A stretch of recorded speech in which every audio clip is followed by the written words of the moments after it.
Welcome to நௌரின் kitchen. இன்றைக்கி நௌரின் கிச்சனில் நம்ம பார்க்க போகிறது கேரளாவுடைய ட்ரெடிஷ்னலான ஃபேமஸான ஒரு ஸ்வீட் உண்ணியப்பம் எப்படி செய்யுதுன்னு இப்போ பார்க்கலாம்.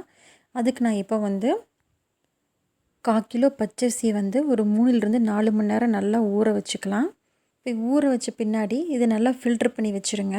இப்போ இதுக்கு ஒரு 300 மண்டை வெல்லம் நான் எடுத்திருக்கேன். இதை அளவான தண்ணியில் நம்ம ஒரு ஜீரா மாதிரி காய்ச்சி வச்சுக்கலாம்.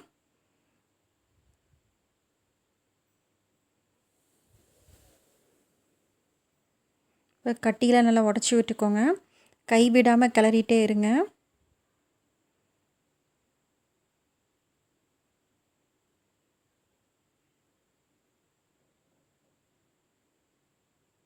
இது மாதிரி நல்லா கொதிச்சு வரும்.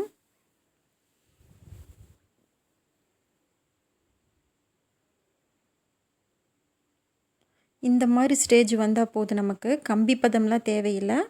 அந்த வெல்லம் நல்லா உருகி வந்தால் போதும். இப்போ நம்ம ஃபில்ட்ரு பண்ணி வச்சுருக்க அரிசியில் கொஞ்சம் கொஞ்சமாக நம்ம இந்த பாகை ஊற்றி அடிச்சுக்கலாம். இதுக்கு தனியாக தண்ணி ஊற்றணுங்கிற அவசியம் இல்லை. இதை வச்சே நம்ம அரைச்சிக்கலாம். பாருங்கள். இப்போ இதில் நான் இந்த மாதிரி சைஸில் ஒரு 1.5 வாழைப்பழம் நம்ம சேர்த்திக்கலாம். நல்லா ஒரு பூவன் பழம் இருந்தால் போதும்.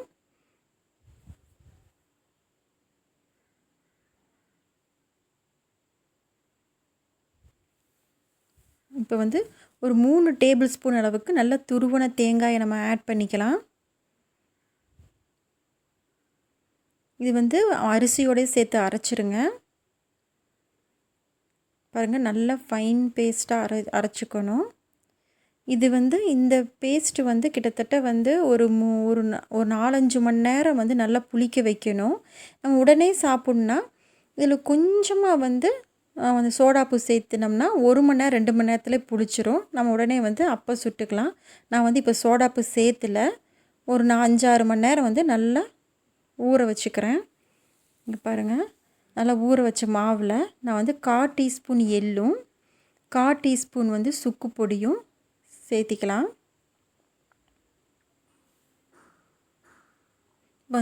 கொஞ்சம் இனிப்பு தெரிகிறதுக்கு ஒரு பிஞ்ச் அளவுக்கு உப்பு.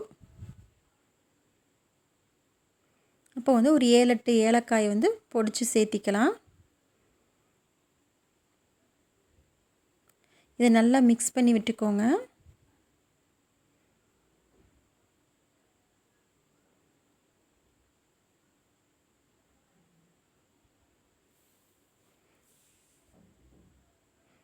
இப்போ இந்த ஸ்டேஜில் ஒரு 3 டீஸ்பூன் அளவுக்கு நெய் விட்டு நல்லா உருக்கி வச்சுக்கலாம். இதில் ஒரு காமூடி தேங்காய் நான் பல்லாக எடுத்து வச்சுருக்கேன். இதை கோல்டன் ப்ரௌன் ஆகிற வரைக்கும் நல்லா ஃப்ரை பண்ணி எடுத்துக்கலாம்.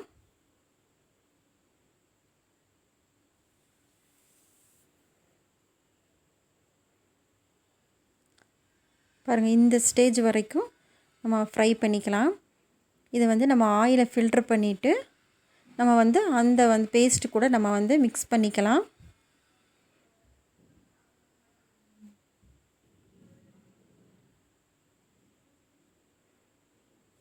இது நல்லா ஈவனாக கலக்கி விட்டுக்கோங்க.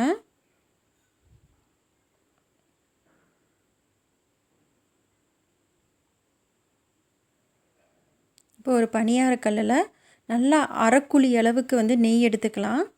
இதுக்கு எண்ணெய் நிறைய வேணும். இதுக்கு இங்கே பாருங்கள், அரைக்குழி அளவுக்கு எண்ணெய் ஊற்றி காஞ்ச பின்னாடி கொஞ்சம் கொஞ்சமாக நம்ம கலக்கின மாவை கல்லில் ஊற்றிக்கலாம். இப்போ எப்படி நான் நெய்யில் ஒரு பணியார் நல்லா நல்லா தகதகன்னு குளிக்கிற மாதிரி இருக்கணும். அந்த அளவுக்கு நமக்கு எண்ணெய் வேணும். இது பச்சரிசினால் சீக்கிரம் கருகிரும். அதனால் இந்த லைட் ப்ரௌன் ஆனவனவே திருப்பி போட்டுருங்க. பாருங்கள், இந்த மாதிரி இருக்கும்போது திருப்பி போட்டுருங்க. டேஸ்டான உண்ணியப்பம் ரெடி. இது ஒரு சாப்பிடும்போதே ஒரு டிஃப்ரெண்ட்டான ஃபீல் கொடுக்கும்.